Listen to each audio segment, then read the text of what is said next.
Olá, eu sou o Dr. César Lippener, médico oftalmologista da Universidade Federal de São Paulo, no Brasil. Vamos falar hoje sobre a adaptação de lentes de contato no ceratocone.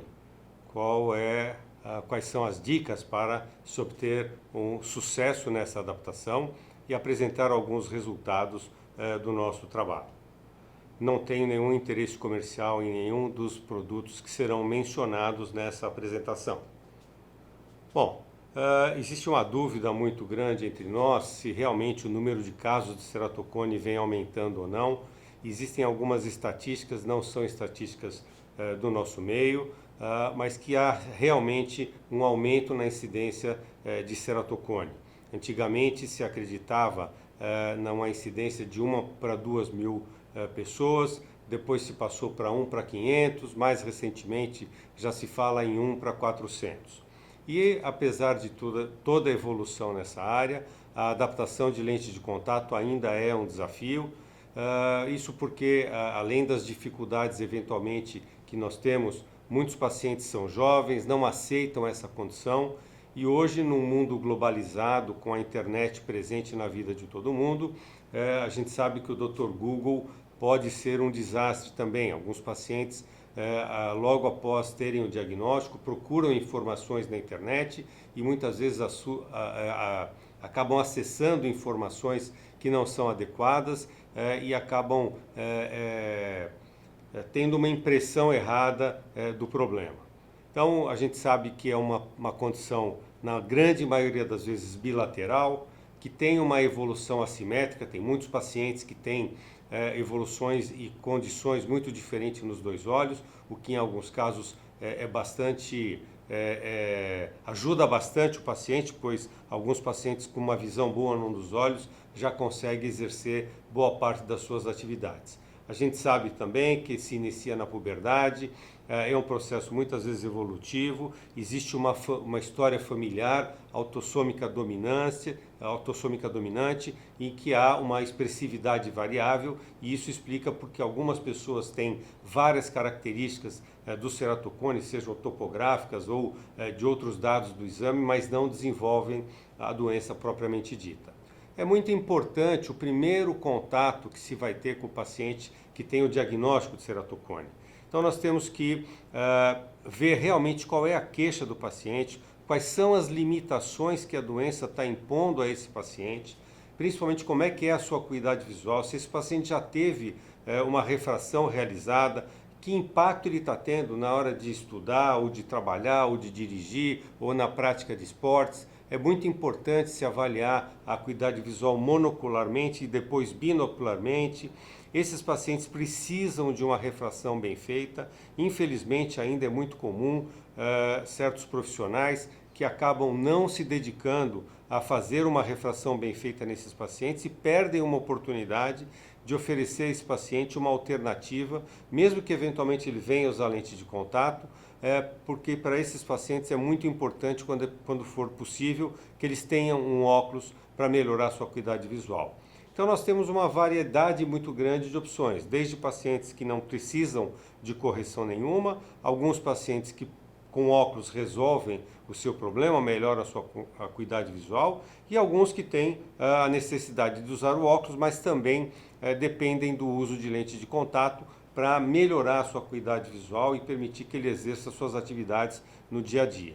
É muito importante as explicações e as orientações que serão dadas para o paciente no primeiro contato. Quer dizer, explicar quais são as evoluções, explicar a importância de não se coçar os olhos, da importância de um controle próximo para evitar que esse paciente tenha uma progressão num momento em que a gente não esteja fazendo esse acompanhamento.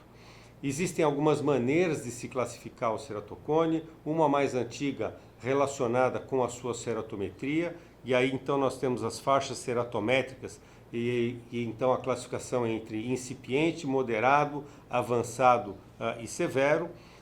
Existe também uma classificação quanto ao aspecto da topografia, quanto ao tipo de mapa topográfico, nós temos um tipo chamado de redondo, que é aquele de menor tamanho, geralmente centralizado e que muitas vezes até a gente tem uma facilidade um pouquinho maior para fazer a adaptação da lente de contato. Existem aqueles ovais que são maiores, normalmente temporais inferiores, são pacientes que têm muitas vezes uma tendência maior à cicatrização e às vezes até uma dificuldade maior na adaptação da lente de contato. E existem alguns que a gente não sabe exatamente como é que seria entre oval e redondo, e aquele globoso em que a extensão do acometimento pega praticamente toda a córnea. Aqui uns exemplos de topografia, mais à esquerda um ceratocone oval, no centro um ceratocone redondo e na esquerda um ceratocone de perfil intermediário. Aqui mais um exemplo de um paciente com ceratocone redondo, bem centralizado. Aqui um oval em que realmente há um deslocamento da região mais curva para a região inferior, às vezes temporal inferior, às vezes nasal inferior. E um dado muito importante, que nem sempre nós temos acesso, porque envolve tecnologias mais caras, é quando se usa também um mapa de elevação. Isso é muito importante porque quando a gente confronta o mapa de curvaturas e o mapa de elevação, muitas vezes a gente percebe que existem algumas discrepâncias. Isso quer dizer o seguinte, que nem sempre a região mais curva corresponde à região mais elevada. E isso pode nos dar uma orientação quanto à escolha da lente a ser utilizada ou até nos fazer entender o porquê de um determinado comportamento de uma lente de contato quando a gente se baseia apenas na curvatura e a gente percebe que aquela adaptação não ficou adequada em relação àquilo que nós esperávamos dessa adaptação. Existem uma série de opções de lentes de contato, é óbvio que existem lentes particulares de cada local. Eu vou abordar, obviamente, algumas lentes que são mais particulares do Brasil, mas a maioria dessas lentes tem lentes similares ao redor do mundo. Então nós temos as lentes monocurvas, sejam esféricas ou asféricas. Nós temos lentes bicurvas ou multicurvas, que são aquelas lentes desenvolvidas a partir da lente que tem o desenho de Soper. Então nós temos a família Rose K, a Best Fit K Max, Dupla Face K, Century K, assim por diante. Ou seja, nós temos lentes monocurvas asféricas, multiesféricas, temos lentes também de geometria reversa. Podemos, em alguns casos, usar lentes gelatinosas, esféricas, tóricas ou até lentes especiais para ceratocone e, obviamente, as lentes esclerais que têm ganhado muito espaço nos tempos atuais.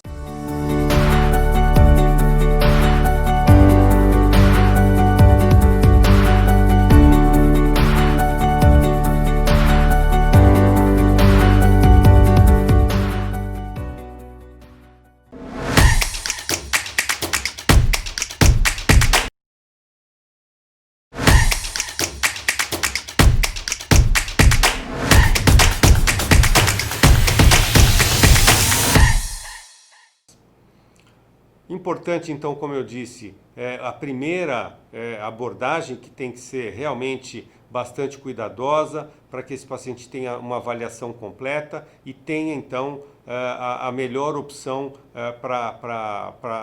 da nossa conduta para que esse paciente, então, tenha o melhor resultado possível. Então, nós temos algumas estratégias na adaptação que podem diferir de local para local. Normalmente, eu não gosto muito de adaptações que tenham um toque central. Tento sempre haver que haja um livramento no ápice da córnea, mas eventualmente em alguns casos existem aquelas adaptações chamadas em 3 toques, mas isso nem sempre é possível. Então, obviamente, a gente tem que usar todos os recursos de desenhos de lentes que nós temos disponíveis para tentar achar a melhor relação lente-córnea. Então, normalmente, a sugestão é que se comece com lentes de desenhos mais simples. Nós não precisamos usar logo de cara lentes mais complexas, lentes mais sofisticadas. E, obviamente, a escolha da primeira lente depende da severidade do caso, do estágio em que ele se encontra. e depende também das lentes que você tem disponível, as suas caixas de prova. Normalmente, a nossa sugestão, se for começar com uma lente monocurva, nós escolhemos uma curva base ao redor da curva K, ou às vezes até um pouquinho mais plana, com poder compatível com a metropia do paciente, um diâmetro intermediário de 9 a 9,5 milímetros, e eventualmente nós podemos fazer essa escolha também baseado na topografia. Escolhemos então uma curvatura na região dos 5 milímetros ou pela ceratometria média.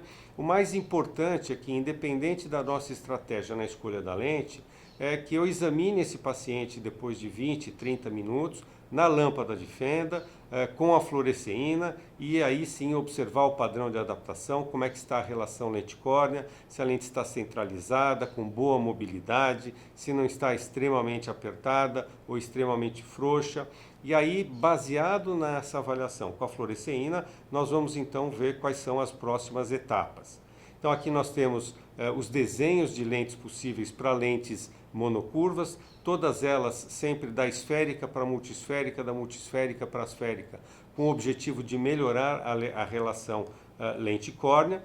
Então aqui a gente vê, por exemplo, um paciente com ceratocone inicial, uma curvatura central relativamente plana, e aqui a gente adaptou uma lente monocurva esférica com resultado muito bom, nem parece que esse paciente é portador de ceratocone.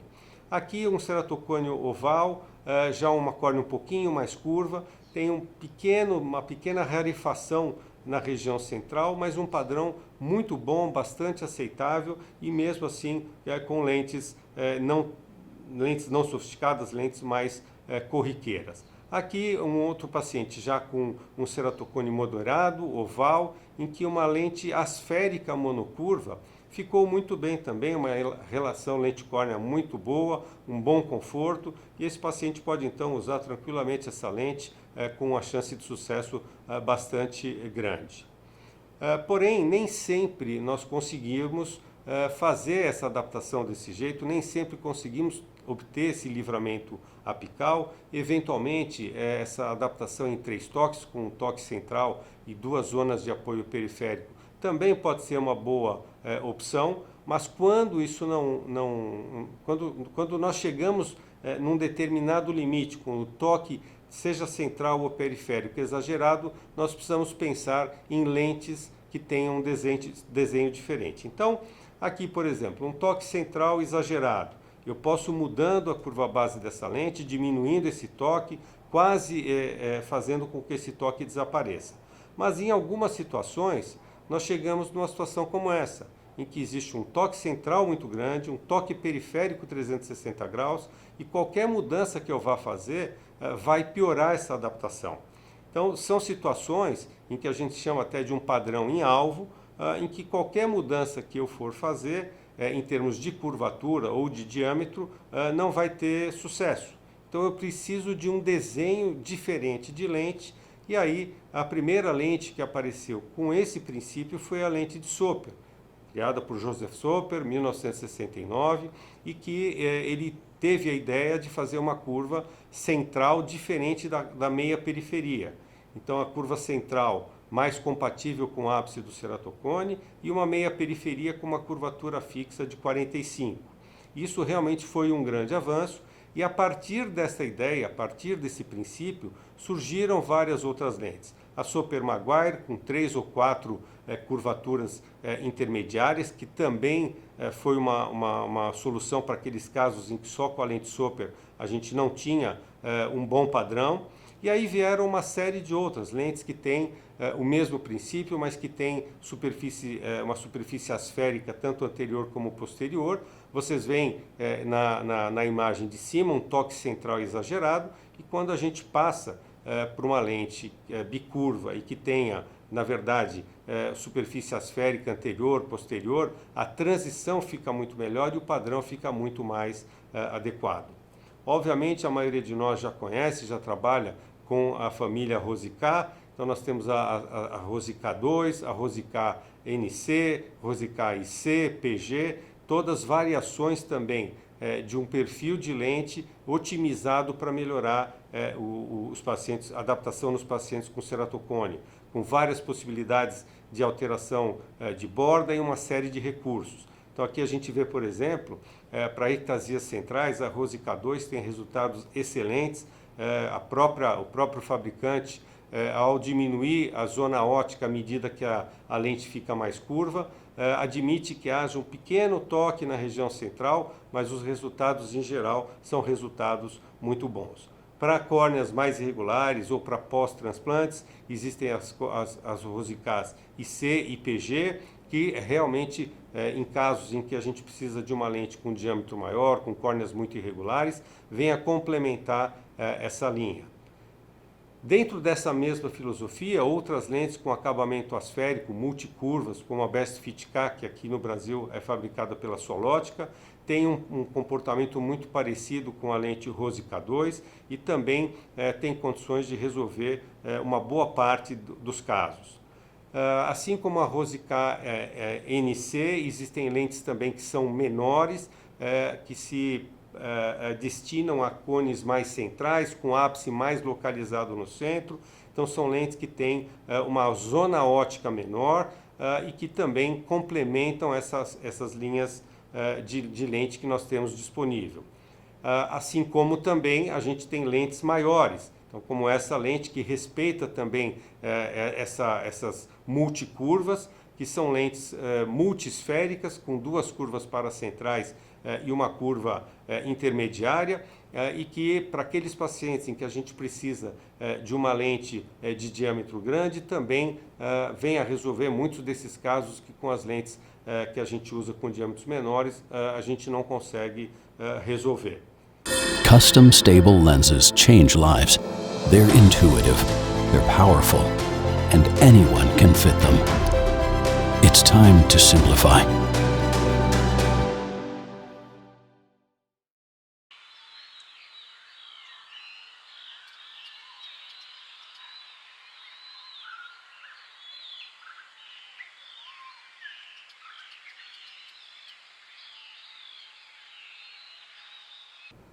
Em alguns casos é bastante interessante lembrar que uma opção são as lentes tóricas posteriores.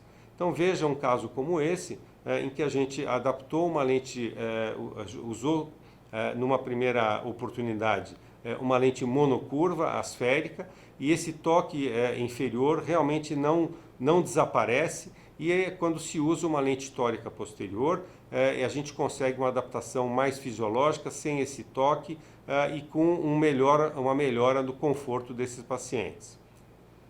Existem outras opções quando todas essas não têm sucesso. Existem algumas alternativas como a adaptação em piggyback, como algumas lentes gelatinosas que têm desenhos específicos para a ceratocone, e as lentes híbridas. A adaptação em piggyback, ela tem a finalidade de, ao se usar uma lente gelatinosa embaixo da lente rígida corneana, melhorar a tolerância, melhorar a estabilidade. É óbvio que usando lentes de silicone hidrogel e lentes rígidas gaspermeáveis com o DK bastante elevado, a gente consegue preservar a fisiologia. Porém, temos que lembrar que é uma forma de uso mais trabalhosa. Quando os casos são bilaterais, o paciente tem que usar 4 lentes, 2 estojos, os produtos de manutenção são diferentes, uma lente é descartável, a outra não é, enfim. Mas é uma opção que eu particularmente prefiro usar, com a perspectiva de que esse paciente futuramente use só a lente rígida sem a descartável embaixo. Então é importante que exista uma boa mobilidade, uma boa centralização e que essas lentes se movimentem de maneira independente, ou seja, quando o paciente pisca, o movimento da lente rígida seja independente do movimento da lente gelatinosa. Muitos colegas gostam muito dessa forma de uso e ela pode realmente resolver para alguns pacientes. Existem também algumas lentes gelatinosas especiais para ectasias. São lentes que têm uma espessura central aumentada para tentar simular uma lente lacrimal e assim compensar o astigmatismo irregular. Eram lentes que nós usávamos com mais com mais frequência antes do aparecimento das lentes esclerais. Então, no nosso meio, nós tínhamos a Perfect Keratoconus, a OP60 dupla face e a Ceratogel, todas elas com o mesmo propósito, com a mesma filosofia, ou seja, de terem uma espessura um pouco mais elevada. Aqui um paciente usando uma Perfect Keratoconus, paciente que tem um segmento de anel e muito bem, é uma lente que inclusive fenestrada, que permite o uso também de correção cilíndrica na face anterior. Porém, com o uso das lentes esclerais, esse tipo de lente deixou um pouquinho de ser utilizada, apesar de alguns colegas ainda usarem. Falando então agora das lentes esclerais, como vocês podem ver, o meu interesse pelas lentes esclerais é bastante antigo. Nós publicamos a nossa experiência inicial em 2004, em que nós usávamos lentes que não tínhamos em caixa de prova, em que eram feitas de maneira meio artesanal para cada paciente, mas que deu para ter uma experiência inicial e perceber que existia um campo bastante amplo a ser seguido. Então nós sabemos que existe alguns parâmetros que nos sugerem que a adaptação seja adequada, ou seja, nós temos que ter um livramento, uma altura sagital e um vão entre a lente e a córnea de mais ou menos, hoje se admite, de 100 a 200 micras. Esses valores mais 350 micras já não são mais considerados. É importante que não haja compressão de vasos, é importante que as bordas não fiquem muito elevadas e que a gente observe em todos os quadrantes como é que é o comportamento da lente.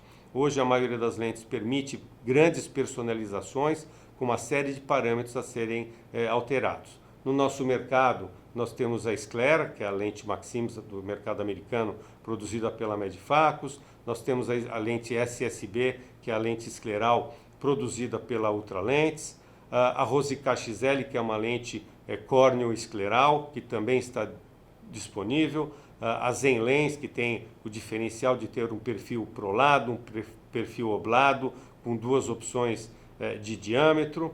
E a escleral para olhos normais, a Zenlens RC é um dos exemplos, em que para alguns pacientes, principalmente aqueles pacientes pós-transplante que realmente precisam usar lentes esclerais, é uma alternativa por serem lentes com espessura menor e com um vão menor de lágrima. Da mesma forma, a Optimum XC, que também são lentes com diâmetro menor, com espessura menor e que para esses pacientes em que existe uma preocupação maior com a hipóxia, realmente pode ter um resultado mais seguro. E também, mais recentemente, a Sclera SG, também já feito agora com material de DK200 e que também tem diâmetros um pouquinho menores, também é uma opção e todas elas, como vocês podem ver no esquema, com uma série de possibilidades de alterações de parâmetros. Então hoje nós temos uma variedade muito grande, uma gama muito grande de lentes que podem ser usadas nesses casos de ceratocone.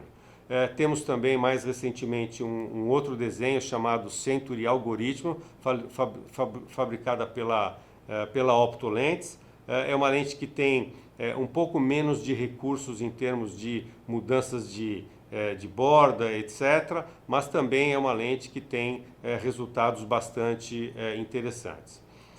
Nesse momento eu vou apresentar a minha experiência tanto em um consultório privado como num hospital público, para mostrar um pouquinho do que foi a mudança no perfil de adaptação desses pacientes nos últimos anos.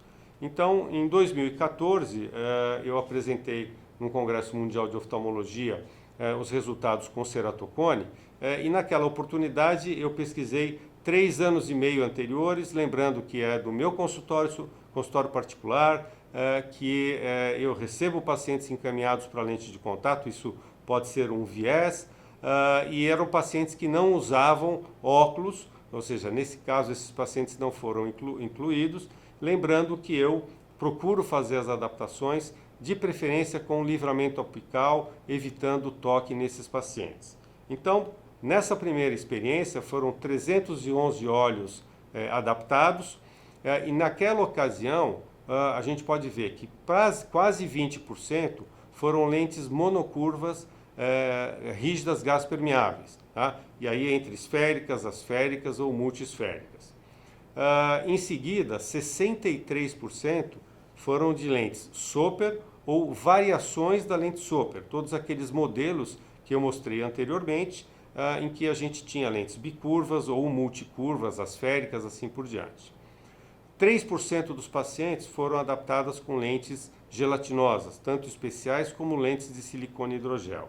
E naquela oportunidade, 12% dos pacientes foram adaptados com lentes esclerais.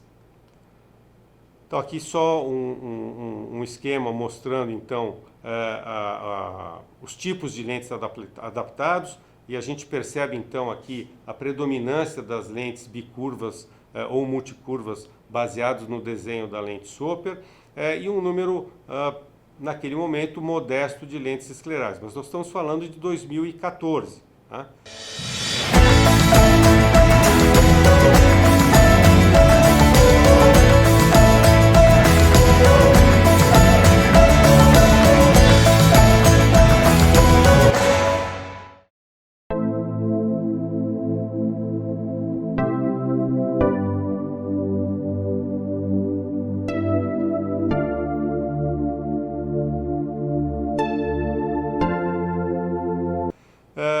Depois, esses pacientes, depois dessa oportunidade, eu fiz uma outra avaliação que foi em 2018. Então, também, da mesma forma, eu peguei os 3 anos anteriores, lembrando que é um consultório privado, pacientes consecutivos, e já houve uma mudança. Então, aqui o que eu percebi, que as lentes Soper, ou similares, ou aquelas baseadas no desenho da lente Soper, diminuíram de 62%, 63% para 48%, e as esclerais, que eram 12%, passaram para 37%. Isso lembrando que normalmente a lente escleral não é a minha primeira opção, eu procuro adaptar as lentes esclerais naqueles pacientes em que a gente não teve sucesso com outro tipo de lente. Outras lentes rígidas gás permeáveis, 9,4%, lentes gelatinosas, 5%, ou seja, já houve uma mudança no tipo de lente adaptada. Nos pacientes que tiveram o uso das lentes esclerais, esses pacientes foram 41 olhos, né? Esses pacientes tinham, na sua maioria, eram pacientes que tinham intolerâncias, mas tinham uma boa porcentagem, quase 35%, em que a gente não conseguia uma boa relação lente-córnea, alguns pacientes que a gente não conseguia uma boa visão, e tinha alguns pacientes, quase 10%, que já vinham usando lentes esclerais, e por isso a gente manteve o mesmo tipo de lente. Então, esse é o perfil daqueles pacientes em que que tinham ceratocone, quais foram as indicações, o porquê que esses pacientes usaram lentes esclerais.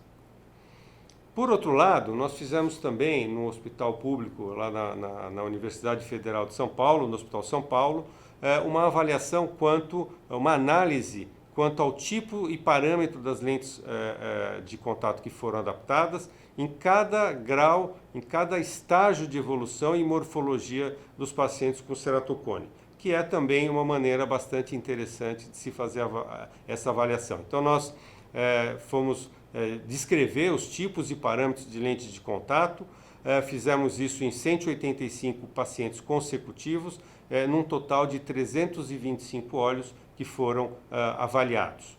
Então nós classificamos os ceratocones pela ceratometria, como nós já mostramos anteriormente, e também pela morfologia topográfica do ceratocone. Então, nesse caso, o que nós tivemos? Nos graus 1 e 2 de ceratocone, metade dos pacientes foram adaptadas com lentes rígidas gás permeáveis monocurvas, ou seja, nos estágios iniciais do ceratocone, nem sempre a gente vai precisar de desenhos sofisticados, mas nós tivemos 30% de lentes bicurvas e quase 20% de outros tipos de lente. Já nos estágios mais avançados, 3 e 4, houve uma predominância maior das lentes bicurvas, e uma porcentagem menor, 26%, das lentes monocurvas e em outras também quase 20%. Em relação à morfologia, a gente percebe que nos cones ovais as lentes monocurvas foram mais utilizadas quando a gente compara com o nipple cone. Então, o nipple cone a gente acabou usando mais lentes bicurvas em comparação com os cones ovais. Como conclusão, a gente pode dizer que, baseado na nossa observação, as lentes monocurvas trazem bastante benefício para pacientes com ceratocones iniciais e moderados e em cones ovais. E as lentes bicurvas, elas beneficiam mais aqueles pacientes que são casos mais avançados e provavelmente por conta da asfericidade da córnea. Então a gente viu que nos cones ovais, na maioria das vezes, a gente adaptou lentes monocurvas, apesar do número alto de lentes bicurvas. Já nos nipple cones foi diferente, a gente adaptou mais lentes bicurvas quando comparado com as monocurvas. Então a gente considera que para cones mais iniciais, de leves a moderados, as monocurvas funcionam muito bem. E as bicurvas seriam mais indicadas naqueles pacientes que têm estágios mais avançados do ceratocone. Então, assim, o que a gente percebe é que não só os materiais, mas também os desenhos das lentes melhoraram muito nos últimos anos, significantemente nos últimos 30 anos. Então, com isso, aumentou muito a nossa possibilidade de reabilitar esses pacientes e fazendo com que muitos desses pacientes não precisem passar por um procedimento cirúrgico, ou pelo menos que esses procedimentos cirúrgicos possam ser postergados para serem feitos numa idade mais compatível com uma evolução a médio longo prazo. Então, eu acho que, como mensagem final, pela nossa experiência, é importante que a gente conheça as lentes que estão disponíveis no mercado, que a gente conheça as diferenças entre cada lente de cada fabricante. Quanto mais caixas de prova nós tivermos, maior vai ser a chance de nós termos sucesso, porque nós vamos ter mais opção. Também sugiro, pela própria experiência, ir do mais simples para o mais complicado, que nós vimos que os nossos resultados para muitos pacientes podem ser bons com lentes mais simples, menos complexas. As lentes esclerais são excelentes, vieram para ficar, mas não acho que seja a solução para todos os casos. Realmente nós temos que ter paciência, são pacientes que exigem um cuidado maior, um controle mais próximo. Importante fazer uma refração bem feita para esses pacientes, porque muitas vezes esse paciente precisa de um óculos mesmo com a acuidade visual ruim para dar um descanso para os seus olhos, e lembrar que esses pacientes podem ser uma fonte de honorários diferenciados, porque é um trabalho mais complexo e por isso esses pacientes acabam se tornando pacientes mais fiéis. Então a gente tem que ser paciente, tem que ser dedicado, passar por todas as fases do processo. A gente tem que tentar estabelecer como é a nossa estratégia para fazer essa adaptação. A gente tem que ter opções de lentes, não desistir, porque muitas vezes a gente muda 2, 3, 4 vezes o tipo de lente até chegar no sucesso, e quando a gente tem esse sucesso é realmente compensador, que o paciente fica muito grato, e é muito legal que a gente possa ver esses pacientes reabilitados e reassumindo as suas atividades no seu dia a dia. Muito obrigado.